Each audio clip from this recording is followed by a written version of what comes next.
Welcome to Between the Details, the podcast where event planning gets real. I'm Jessica Ralph, owner of Parties a la carte. And I'm Aaron Lockwood, owner of Lockwood Studios. Each week, we'll be sharing insider tips, honest advice, and behind-the-scenes truth for both vendors and clients.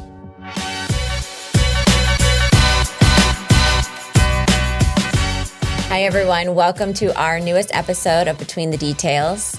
We are so excited to welcome our fellow friend and vendor friend, Eddy. Eddy, thank you for being here today. Of course. I have been looking forward to this. A big fan of the podcast. I put the good stuff in here today, so I'm ready. All right. I love that. Fellow photographer on the podcast. I love it. Sorry you're a little outnumbered today. I'll use my same saying. We'll behave a ourselves. rose between two thorns. We'll be all right. We'll behave. So, and you're raised in Florida. Yeah, raised in Florida. Tell us a little bit about yourself. Yeah, man. Raised in Miami for a little over 20 years. Bounced into Gainesville for a little bit, then came to Tampa. I've been in Tampa for about 8-9 years at this point.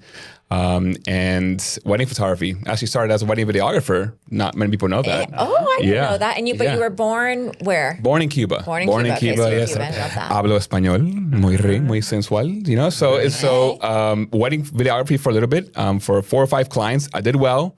It was, started off way cheap, but then I had such paralysis by analysis in the post-production process. I'm like, this is dreadful. And so I tried, let me do photography. And then it literally clicked like a shutter. Awesome. Yeah. Oh, I love that. That is one thing I never did all the way through was a wedding video.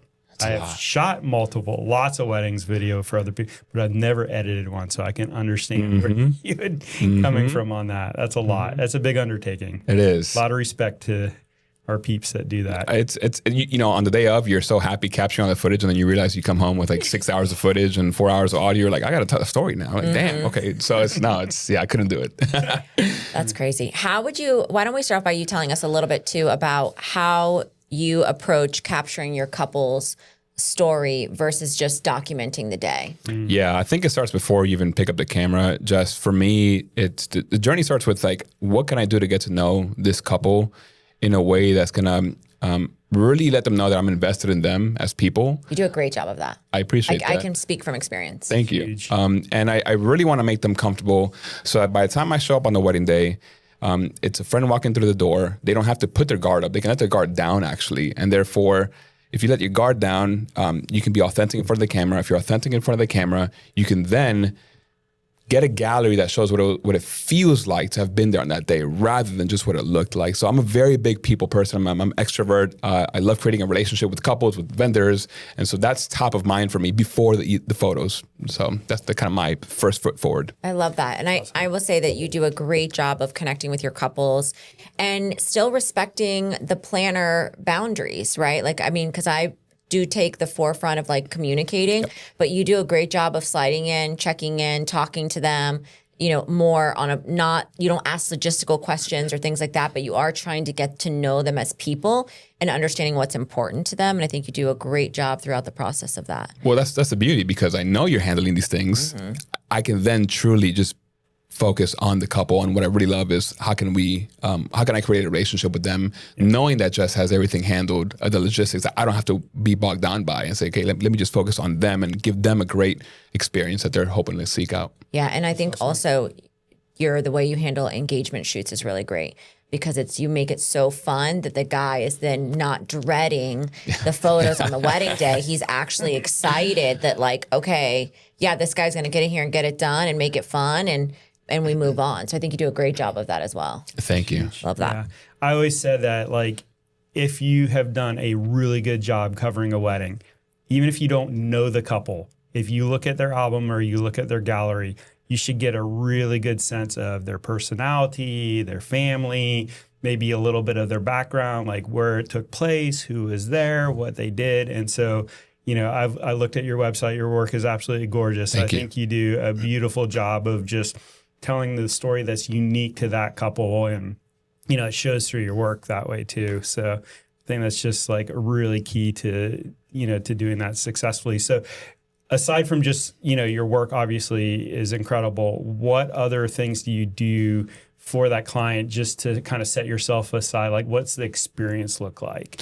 So I mean, it depends on again, respecting the kind of planner boundaries, whether it's I would say 90% of my couples at this point are planner led. So maybe it's either it begins with a conversation with the couple where we get to know them throughout the journey there. It's small little touches, like small, simple things like just liking a story on Instagram, being just as excited as they are that they say yes to the dress, you know? And so showing that investment and that excitement for them the same way they're excited and their family and friends are excited, I think is key. Then the engagement comes in, the engagement session, like you mentioned, Jess. I love it when like the bride's like, oh, you know, my groom doesn't like photos or we're awkward. I'm like, oh, there's music to my ears because I know that I'm the one that can break them out of that shell. And they look at the gallery after and they're like, wow, like that's us. And so that reaction after the fact is telling to me that I did my job and I'm confident that I can deliver the images that any couple seeks. And so it's just small, progressive, little surprise and delight sometimes. I've sent some couples, you know, that had a bride who was very to Disney. I knew her bachelorette was going to be at Disney, and I sent her by surprise a little like mini, one of those, the mini white wedding train hat, and she was like, "Oh my God, Eddie, like I love this," and she wore it all, you know, all throughout her things. So just small surprises and delights if it makes sense, right? If it's significant to them, and you know, when I show up on the wedding day, again, it's like this is Eddie. We can relax, you know. That's great. Awesome. Yeah, and those moments like that, you can learn some of those things about the couple, like especially at the engagement session where you're getting to know a little bit about their likes and their personalities, and then you can, you know, surprise them with little things throughout the process. Like that just elevates the whole experience. So, I love that. Yeah. Something I don't even actually know about you. Do you do other photography other than weddings? Do your couples tend to work with you outside of this, or do you solely focus on doing weddings? So primary work is wedding, but of course the journey continues far after. I love getting a post on Instagram, carousel post where it's the engagement session and then the wedding and then it's the maternity and then it's baby number 1 and it's baby number 2. I mean, seriously, it's humbling, and I feel so grateful when I have the opportunity to serve a family beyond the wedding day. Yeah. I have dabbled in some corporate photography, headshots, corporate events, social events. Wedding is the primary bulk of my work, though, and I'm very grateful when a couple decides to keep me on and kind of follow them through that life journey with them. It's a really cool experience that I'm really grateful for. I love that. And for me too, you know, that's my love language, right? Is my clients using us beyond the one event, right? And having that relationship established further and getting to know them more and more of their family members. Yes. And like really getting involved and kind of doing all these next events and seeing the kids grow up. I mean, one of our longest clients, we absolutely love their family. Their daughter just turned 17 the other day, and I was literally ready to cry. I was like, how are you 17? I remember when you were 10. Like, they're getting their driver's license. Yeah. It's crazy. And like, this is her last year of high school, and I feel sentimental about it. And I'm like texting with our client and our friend at this point and saying like, oh my gosh, like I can't believe we have a 17-year-old, you know, because we both have kids that are that age. And I was like, wow, what a year this is going to be. Yeah.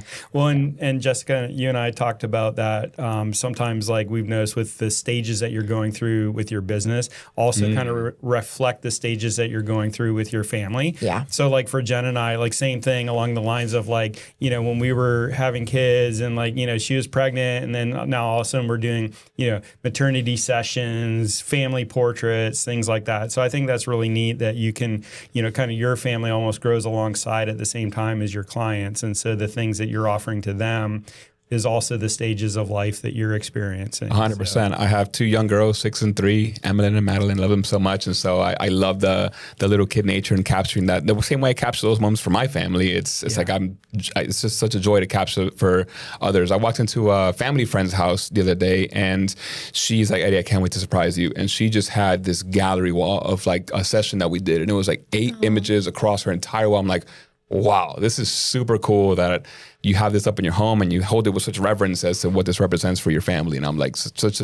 touched me that I had a part in that for her home. Yeah, I love that. That's so cool. How do you think the engagement session differs from the wedding day when you're working with your clients? Well, you don't have butterflies all day, you know, for when you walk up for your engagement session, right? And so when you start your engagement session, I think honestly, it's almost like I'm teaching you how to take a photograph, you know, and it's such a loose, casual atmosphere. Understanding them, I think, right? Yeah. Too, like how they would traditionally exactly. stand. So like on a person-to-person level, it's getting to know them, it's laughing with them, it's seeing their sense of humor, how it meshes with my sense of humor. I'm a funny guy, I'm a class clown, so like I love to laugh with them. Funny? Yeah, just a little bit. And so, but on a technical level, in my own head, I'm like, okay, this is where they photograph a little better like this. This is how I think they work well. This didn't work too well, and I remember that. I make a note of it for the wedding, so when the wedding day comes, like it's like boom, boom, boom, right? So this is two different kind of avenues I'm walking at the same time with them, and then for myself later for the wedding day.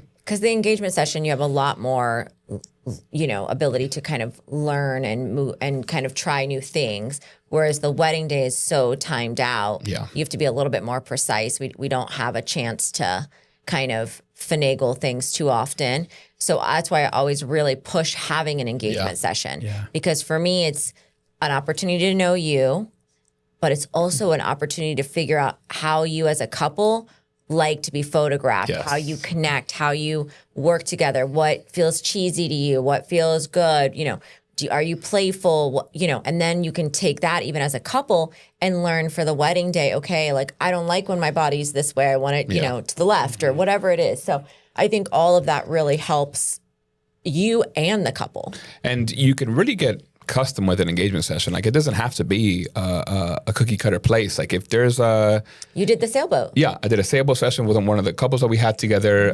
They were from Texas. They loved the Florida idea, the Florida vibes, and we got up in a sailboat and did some cool shots.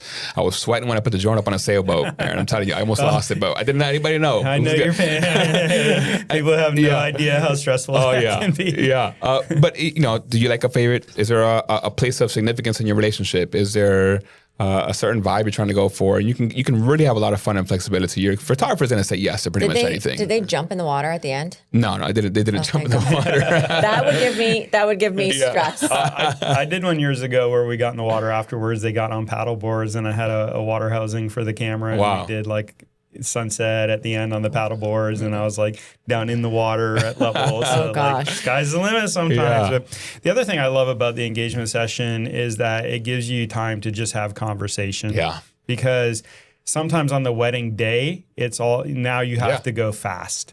Whereas at the engagement session, you can take your time. You could probably shoot an engagement session in 10 minutes if you had to. Yes. But the fact that you can literally sit there for an hour or two with them and get to know them. And so you're kind of prepping them for the wedding day. So that way, if you're in a scenario where you do have to work fast, they're not thinking that you're being uncaring or not personable or whatever, because you've already established that. 100%. And it's like you mentioned, that conversation is key because I get to ask them, hey, is there anything like you're nervous about the wedding day? Are you feeling any which way about something? Is there anything you need help with? Is there a vendor that you haven't had a chance to lock down yet that I can help refer? And so it's just a chance for me to problem solve for the couple even more. And so I also think you do a good job of like reiterating to them that like, hey, your planner's got this, Yes. your venue's got this, everyone's going to be a team player. And you really, I think, focus on kind of trying to calm their nerves from a third party expert, essentially, right? Like, you're someone who's seen all these weddings and worked with these vendors, and you can say like,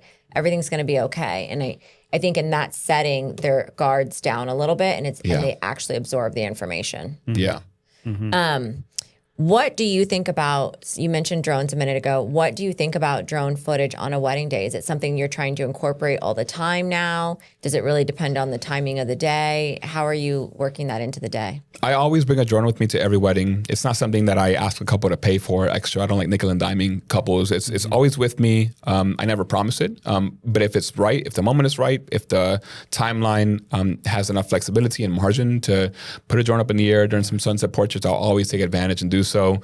I think it gives a really cool perspective. And if I have the chance, I'm always going to use it. If it's a very tight timeline, or if it's very just maybe we're not in the right space for it, literally physically in the right space for it, then maybe there's some FAA regulations that we can't get past, then, we just won't do it. But if I have the chance, it's a great perspective and a really cool, especially the beach shots tend to be really cool for like drone photography. But or downtowns. It's ceremonies. If I have a chance to do it during a ceremony where like the bride's coming out, that'd be a cool shot as well. So I'm a big fan. I have it, bring it to every wedding, but doesn't get used every wedding. I've lost some as well at weddings, and then you just buy another one. Boy. Well, I think that it's something that, especially once you start getting into those more elevated events and like, if you're traveling, doing things, stuff like that too, like these unique venues. So I think it's something that everybody should like have that in their toolkit. Yeah. But you also need to put a lot of time into practicing with it and learning all the ins and outs of it, because like you said, on the day of a wedding, there's not time for you to sit there and fiddle around with all your settings and learn how to use it. But I also feel like the more you use it beforehand, you can also kind of see the way a drone sees. Yeah.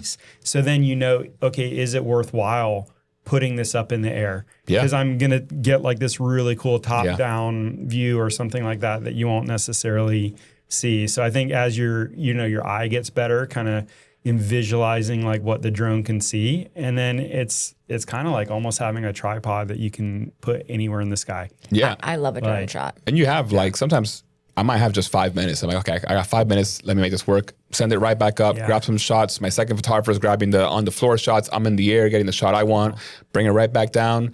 And then in a matter of 5 minutes, you got some really cool perspective shots and the ones on the floor as well. That's really cool.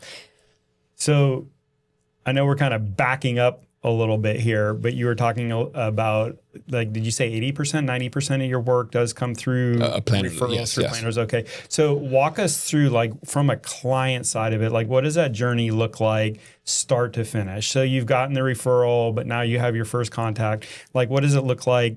Kind of walk us through all the way to completion, like delivering, the final gallery, album, like what are, So we've booked, right? We've already booked, we're assuming, we obviously booked a couple. And we have the engagement session. We, again, interact on social media, shoot them a couple texts, shoot them a couple emails. Hey, how you feeling? Is everything good? And can I support you in any way? 100% of the time it's usually no, because planners like Jess have everything covered, but I still want to be a source of support for them.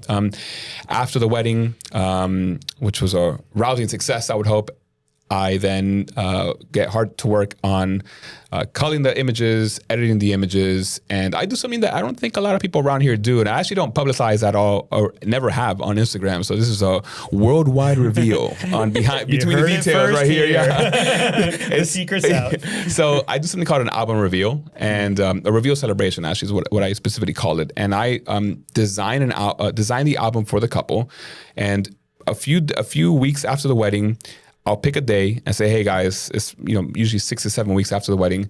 Let's meet on this day. It could be, if we're local, it could be in person. I usually go over to the place, have some charcuterie, some champagne, or it could be Zoom if distance is an issue. And I'll arrive with some album samples of my own.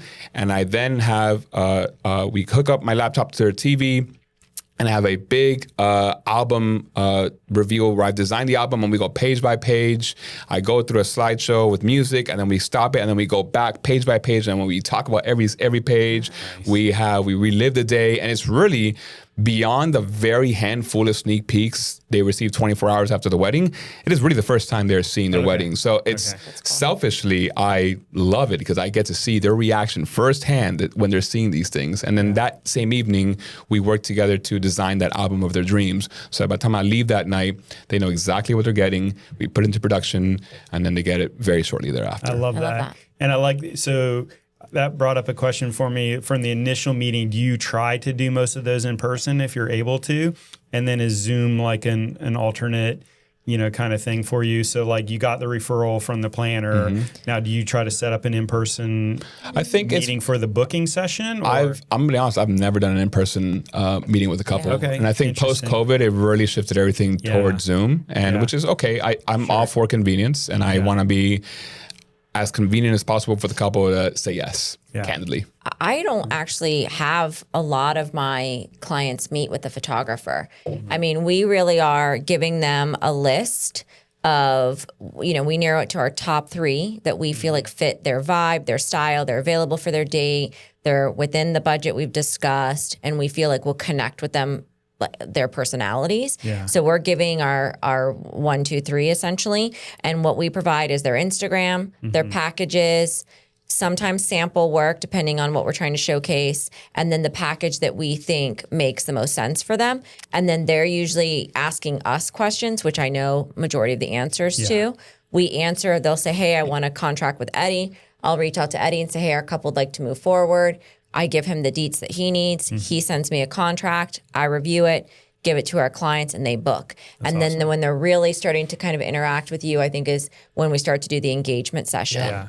And then that makes the most sense. So oftentimes that could be your first in-person meeting with them. 100%. Is that the engagement session. Yeah. So it's kind of nice for both of you where, you know, they're getting to know you a little bit, you're getting to know them a little bit. Which is why I appreciate that Jess pushes for that engagement session. Even more so, I know, Jess, I think in one of the episodes you mentioned about half of your couples tend to be destination couples. I would say 50%, So then I love it when you still manage to make that happen for them. I always tell my destination couples, I don't need you back here every weekend, but I do need you here at least twice.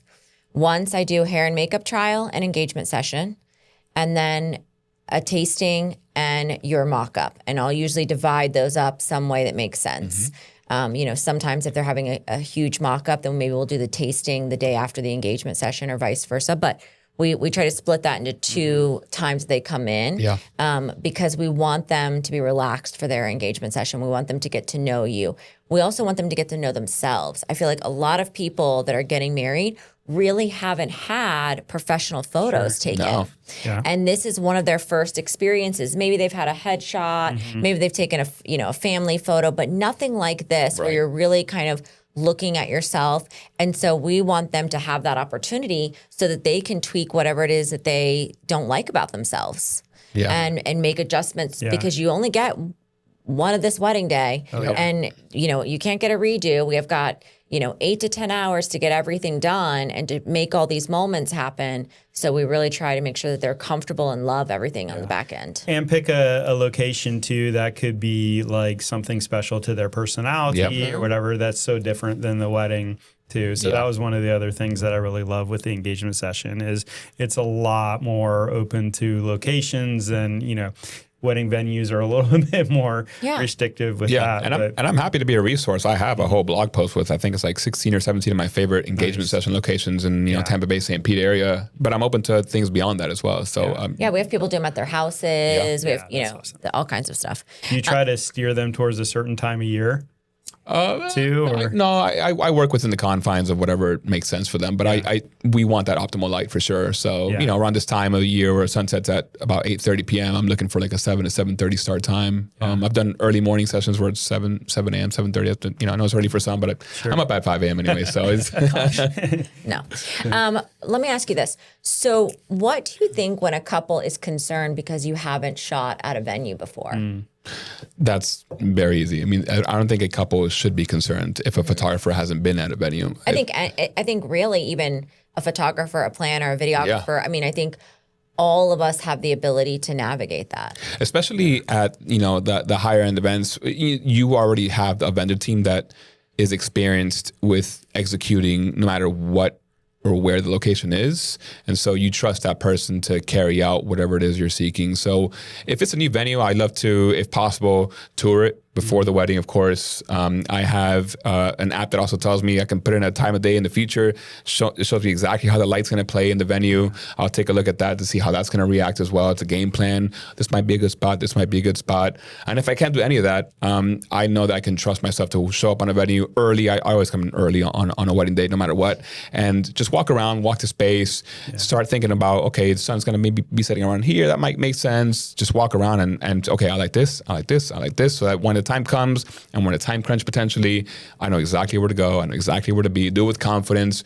Do it with calm, though. I don't want to be someone who gives the impression that you're, stressed, right? So I'm always calm, always confident. You are. You're almost too calm sometimes. I'm like, Eddy! I internalize very well. It's good. But I think, you and I have, and I think it's funny. So you had never shot at the Vinoy. Yeah.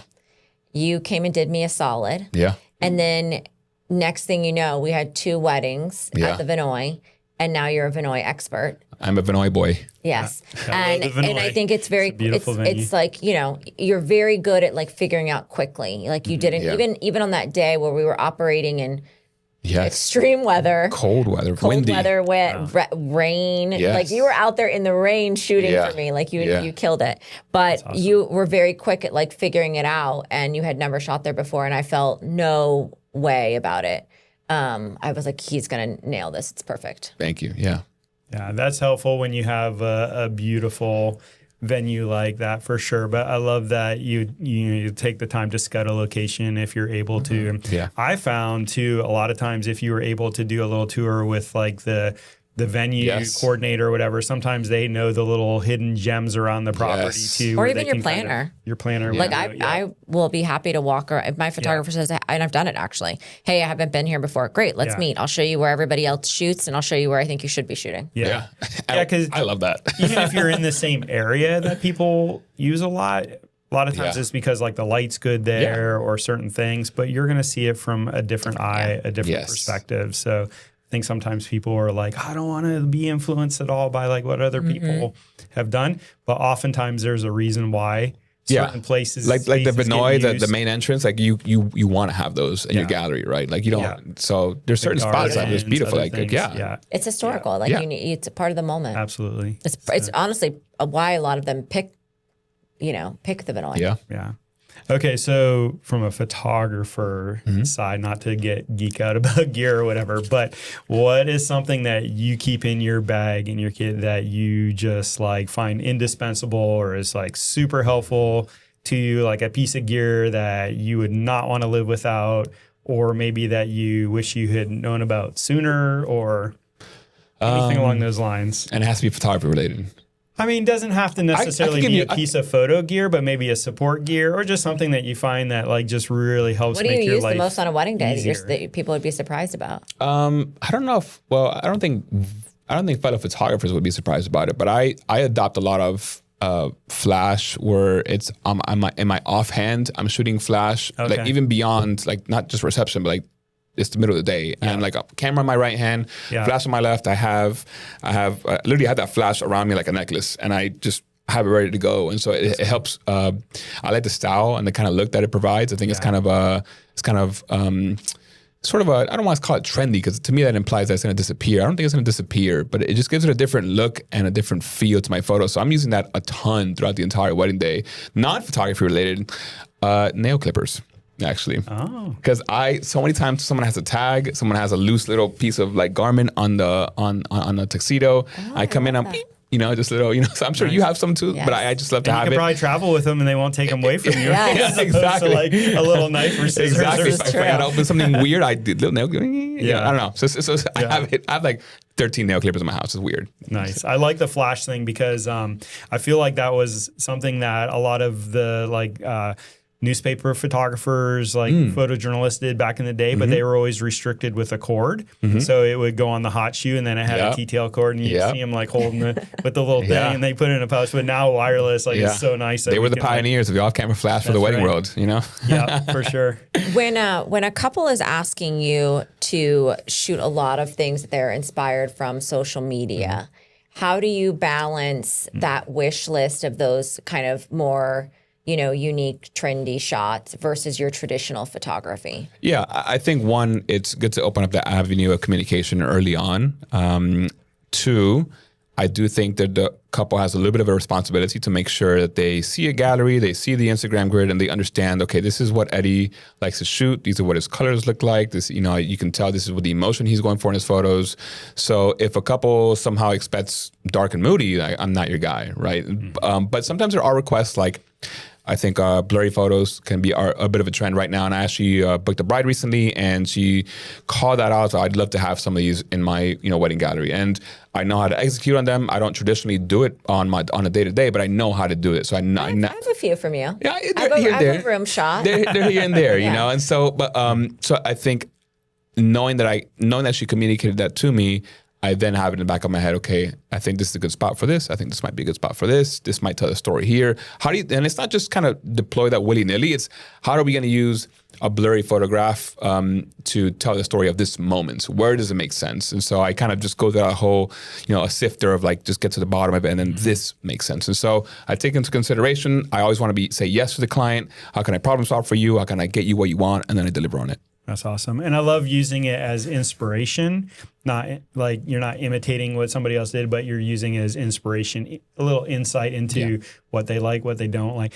I think one of the things that was always really kind of fun and surprising to me is when people were like, "Oh, can I send you, some like email full of photos that we want to have as inspiration?" And I'm kind of like, "Oh boy, here we go." Like, it's good. But then they send you like all your own photos that they pulled off of your website from past events. I'm like, "Okay, this is awesome. Like, we're on the same page. I can do that. My images are inspiring us, but they booked us to do that." So I was like, "Okay," it just gives me an idea of like some of the ones that they love or whatever. So I don't know if you've had that happen to you recently or people do that. I think I've been fun. I think I've been fortunate where so just I know from your perspective, you usually have clients select to like, here's some shots I would like. But usually those are the traditional shots. I will be there no matter what, right? I think we do like a family. We make them do a family list of course, because that's just huge. And then we try to understand their priorities. Yeah. So like, is decor a priority for you? And traditionally with our weddings it is, but not always, right? So we really try to evaluate what's going to be important to them and what they really see. So we do kind of go through and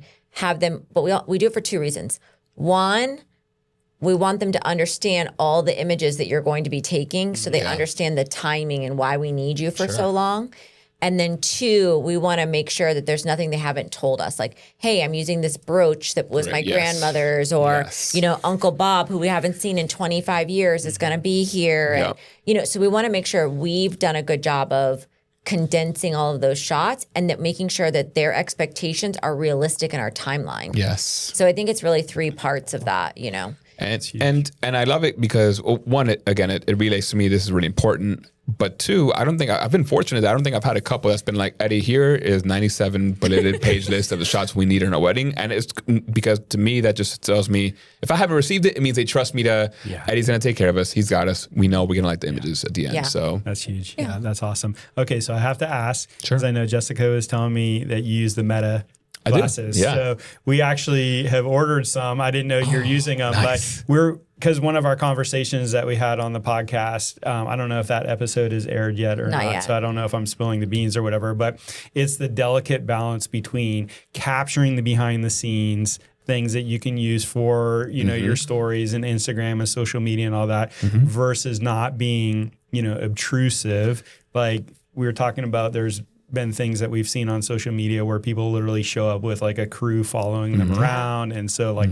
obviously that's not what we want to do. So I would love to hear, your perspective kind of using the Meta and how you've liked that and just kind of the reaction to it. So. Well, first, let me correct the host because episode 9 of Between the Details aired already, and it is that episode. It is that episode. It is. That's what I was trying to like. I'm a fan. I'm telling you. I'll keep you guys honest. But I didn't want to spill the beans. It's out in the world. I listened to it. That aired on Wednesday, last Wednesday. Yes. So I thought I was right, but no, I definitely heard that conversation. And the metas are fantastic because one area that I felt I was lacking was, just like you mentioned, you've seen me in person, and I go to a lot of networking events in our area. Yes, he does. He's a social butterfly. I'm hiding behind Eddy, and he's out meeting everyone. Dragging her around into I hate it. So I love it. And so in person, I think I can really win someone over.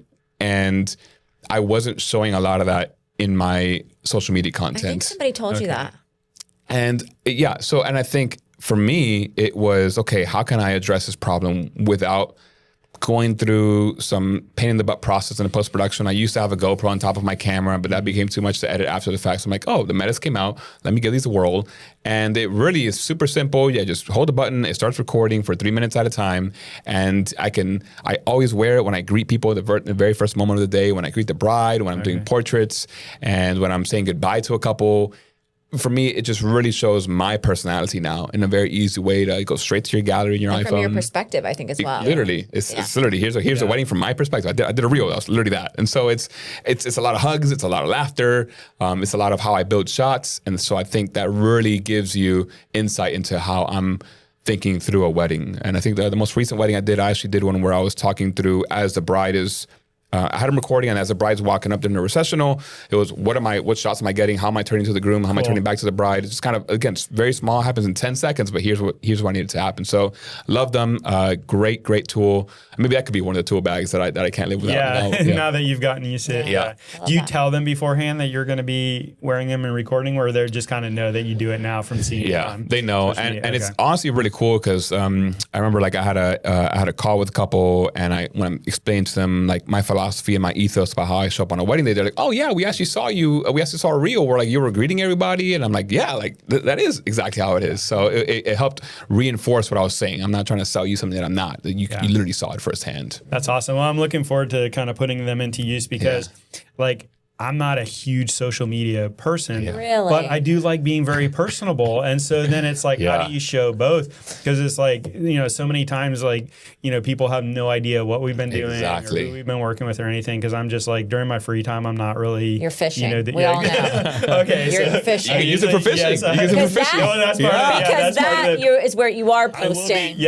So I have to promise my wife that I'm not going to just wear them for posting fishing videos, but that we're actually going to be using them when we're doing production, because like my boys are all like, oh yeah, we gotta get some good fishing videos. But the other funny thing, this is a whole side, but they're like, don't burn the spots. So I have to figure out, you don't want to give away all your fishing spots. Such a boy thing to say. Such a boy thing to say. OMG. Okay, well, we've come to the end. That was fast. I know, it flies by, but it's our favorite part of the show, I think, right? I do like this part, yes. We want to hear your vendor confessions. Now, I think you've told us you have two, maybe. Yes. Right? Okay. I have two. I have one catered toward the bride. I have one catered to fellow photographers. So I'll start with the bride. To the brides and bridesmaids to an extent, stop sweating the train of a wedding dress getting dirty. You are giving yourself undue stress for no reason that I've never had any issue either photoshopping a little bit of speck of dirt on a wedding dress. I've never had a bride, even those who sweat it, I've never had a bride come back and say, Eddie, my wedding dress in the gallery. No, like it's always been perfectly fine, because when you're looking back in these images, you're not looking at the very bottom of the floor to see what your train looked like. And it's inevitable. Yes. Like there's just no way around it. Yeah. You're walking an entire venue, you're in the lawns, you're in the fountain areas. You're walking through the lobby where 5,000 other people have walked. Like there's just no way around it. Your dress is going to get dirty. Yeah. Now, what we try to avoid, though, mostly is like having something on the front of your dress, obviously, and we stick to clear liquids. But the bottom of your dress is going to be dirty. Yeah. Well, and it's so funny because I've had before where it literally has been almost like detrimental to good photos. Because you're like, there's this awesome spot if we walk back here, and they're like, I don't want to get my dress dirty. And you're like, don't worry about it. It's going to be fine. I will hold that dress up and walk through the trenches with you. Well, and I've had the opposite where I almost wanted them to be a little bit more concerned about the dress. They're just running around like crazy and it's like getting filthy and stepped on, and they're like, we don't care. Yeah. And look, I will give the couples the benefit of the doubt. Maybe the brides aren't aware just how much magic we can do on the post-production side. So let me say right now, we can do a lot of magic on the post-production side. And it'll go to the dry cleaners, and it will get cleaned, and it will be fine. Yeah. It will and the videographer won't zoom in on Yes, it doesn't show. Yeah. Okay, and then now what's your second vendor confession? Yeah, so this is for my fellow photographers. I've never actually said this to anyone in my million of networking events that I've actually gone to. But it's for, I think, single day wedding events. I think if you're delivering like 13, 14, 1,500 images, I think you're almost doing a disservice to the client at that point. That is too many images that you're delivering, because from my perspective, you are letting the client lead you. You're not leading the client. And what I mean by that is, if you deliver like 5 images in a span of 5 seconds with the same moment, that's you saying, I'm not sure which one the couple would like. I'm going to just let you decide. Whereas you got to step in, be the artist, be the expert, and say, this is the one that told the story of this moment. Yeah. And I even go one step further. Sometimes photographers, and I used to do this, I don't do it anymore, here's a color and here's a black and white. Nope. You get the black and white if I feel that's the way it tells the story of the moment, because that's the way it should live. Yeah. I don't give you the color version anymore. 100%. Wow, interesting. Yeah. I'm very stringent with that. I feel like I lived that day alongside you. I know how it went. I know how you reacted. I know what moments meant the most to you. I promise you the gallery I deliver is going to represent what this day felt like. Yeah, I agree with that 100%. And I feel like a lot of times people, and I would say, I'm just going to say it's a lot easier to give more images than to take the time to narrow it down to your artistic, what you saw, and then just like make those choices for them. But I think if they want to start getting into the level of weddings that you're doing and be able to elevate what they're doing, you have to start taking the time to delivering just the best. Don't overwhelm them with 2,000 images, you were just spraying and praying, hoping you're going to get something good. Yeah. Take the time, go through it, pick the ones that are the most meaningful to you that the couple will appreciate. So. And now let me clarify. I'm probably what you might consider an overshooter on a wedding day. I'm taking between 8 to 10,000 images on a wedding day. About 6 to 7% of those make it to your gallery. So I'm still shooting a lot. I'm just capturing every moment. You won't cut things out if they feel like they need to be shown, right? Like, of course not. Like you're not saying I'm only sending 800 photos. No. No. If this wedding had so many details, then you'll send 1,000. Yeah. Right. And I make sure all the vendors, I'm keeping in mind all the vendors that are there. How can I make sure their work is showing in the best light? Are there any images that maybe they wouldn't have received? I'll ask like band members, like, hey, is there any images like you'd love to have in a gallery that maybe you guys haven't had a chance to do? And I'll get those for them. So I'm going out of my way to make sure everyone is served, including the couple. And I've never had a couple say, oh, I wish we had more. Because let me think about it. They're going to download all the images. There will be about 140 in their album. They're going to hang about 8 of them in their home. And they're going to put 1 in their iPhone wallpaper. And so that's just basically it. All right, awesome. Well, thank you. Worst case scenario, they could always come back and ask for more. Yeah. And you got them. This is more, right? Yep. You got them. 100%. So I agree with you there. That's awesome. Thank you so much for being with us today. It course. was such a pleasure having you on. I love working with you and think you're just the bomb.com. I'm going to age myself there, but it's so great. So thank you for being guys. here. Yeah, it was a pleasure. Really nice to meet you. It was an honor. Big fan and really happy to be here for you guys. Thank you. Thank you.